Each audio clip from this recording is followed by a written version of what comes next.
দিনদারি, যে সকল প্রতিষ্ঠানগুলিতে দিনদারি হয় ওই সকল প্রতিষ্ঠান নির্মাণ করবে কারা? কাফেররা না মুশরিকরা? হ্যাঁ, যেই প্রতিষ্ঠানে দিনদারি লাগবে, যেমন ধরো মসজিদ নির্মাণ করবে কে? তো মুসলমানের টাকা না থাকলে মসজিদ নির্মাণ করবে কি দিয়ে? আচ্ছা, মাদ্রাসা নির্মাণ করবে কি দিয়ে করবে? কে করবে? তো মুসলমানের টাকা না থাকলে কোথায় করবে? আপনি আল্লাহ সুবহানাহু ওয়া তাআলা আমাদেরকে বলেছেন নামাজ আদায় করার জন্য, কিন্তু তার সাথে আরেকটা জিনিস করতে বলছেন, সেটা কি বলেন তো? নামাজ আদায়, নামাজ পড়ো যাকাত নাও, নামাজ পড়ো যাকাত নাও, নামাজ পড়ো। আমি তো বলছি যাকাত নাও, আপনারা বুঝতেই পারেন নাই।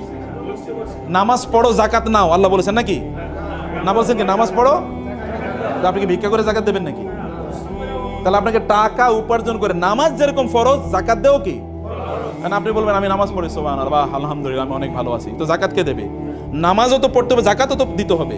তো যাকাত দিতে হলে কি হতে হবে? সম্পদের মালিক হওয়া লাগবে, নাহলে